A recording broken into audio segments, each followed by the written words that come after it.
Back in 2020, when the streets were empty and fear ruled every single headline, we were told that digital IDs were about health, track and trace, vaccine passports, just temporary tools to keep us safe. But deep down, many of us felt that was a lie. We even said it back then. We said this was never about the virus. This was to see how much we would surrender when fear was a salesman. And they learnt a lesson. They saw that we were beginning to wake up. They saw that crowds were rising. They saw that people were questioning the narrative. And that's when they pressed pause.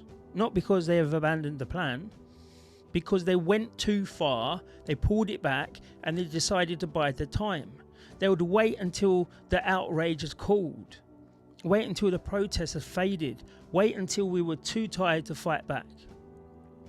And that time is now. The plan returns, sharper, stronger, and in my opinion, it's more dangerous because now digital IDs isn't about the pandemic anymore. It's about power. It's not a shield anymore. It's a leash. It's going to become China 2.0, where obedience is not rewarded, it's required. They're going to call it modernisation. They'll call it fairness. But you know what? Power, it always wears that friendly mask before it shows its teeth. Looking upstream to tackle poverty, conflict, climate change, issues that aren't just intolerable for those of us who care about inequality and injustice wherever it's found in the world. More than 20 years ago, Tony Blair tried to brand us with these ID cards. People said no. We had no internet. Social media wasn't even as powerful as it is now. But the government didn't bury their ambitions. No. They wait till now to rebrand it. Now it's about illegal immigrants. Starmer's government is pushing the next version. They call it the BritCard, this national digital identity that's linked to every part of your life. They're even saying it can become mandatory for working adults. And that is why today I am announcing this government will make a new free of charge digital ID mandatory for the right to work by the end of this Parliament. They'll insist it's just about convenience, but history tells us where that road leads, because once they build the infrastructure, the rest is inevitable. Here's how they do it. It's very easy, step by calculated step. First, they need to break you. So they'll inflate the rents until homes are out of reach. They'll squeeze mortgages until families buckle. They will drain your wallet with endless bills and suffocate you under endless taxes. And then, when you're gasping for air, they'll offer the solution. A government-issued card that's promising fairness and equality. Maybe it will cap your rent. Maybe it will lower your bills. It'll allow you to access the internet. Maybe cheaper essentials. And millions will reach out for it, not out of want or desire, but out of desperation.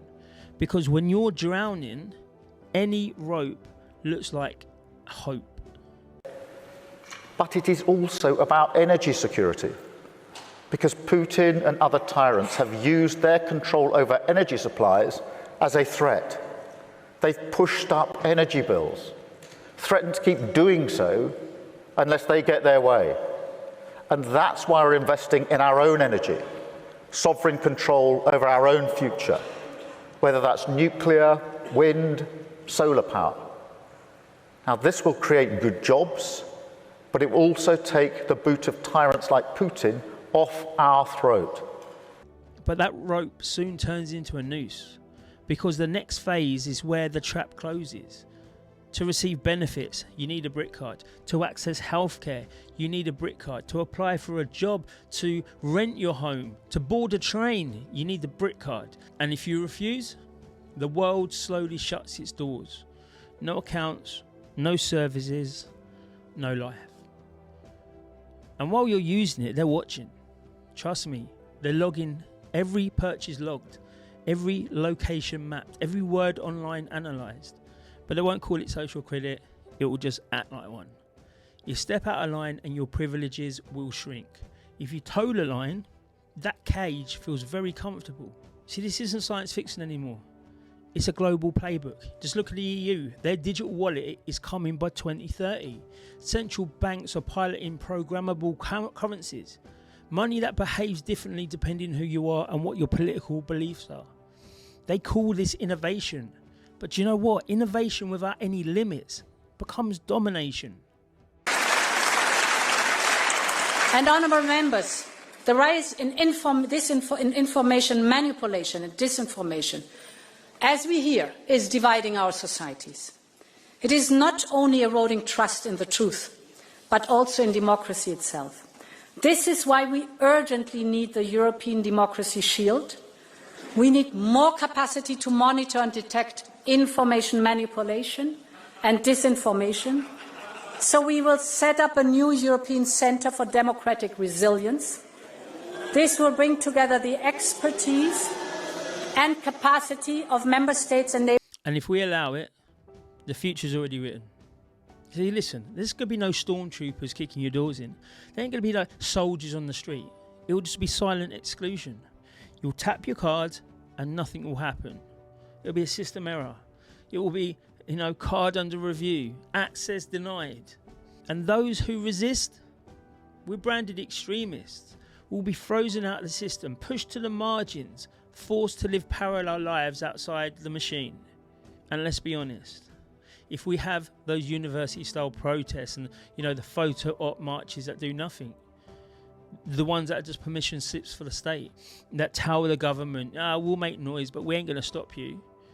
That's not going to happen. We're going to need more than those protests now. We will need a strategy. We need a decent plan. Actually, we need the spirit of those 2020 freedom rallies. Sharper, focused, unrelenting. All we got to do is look at Nepal.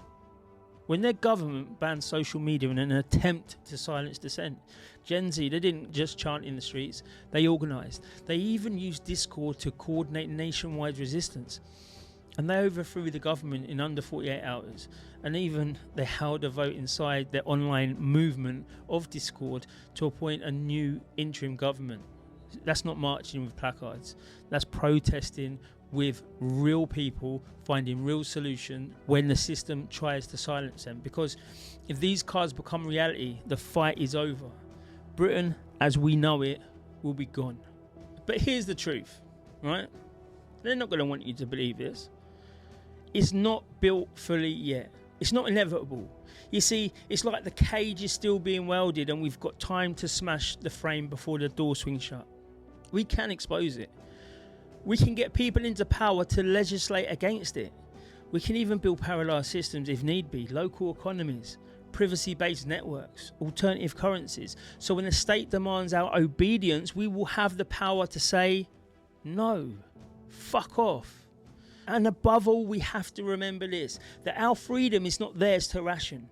Our identity does not belong to the state, and our strength of free people will always outmatch the power of any controlled society. So the question isn't whether the BritCard will exist. The question is whether we will still be free once it does. So I will leave you with this. If we wake up now, if we speak now, if we act now, I'm sure we can stop it.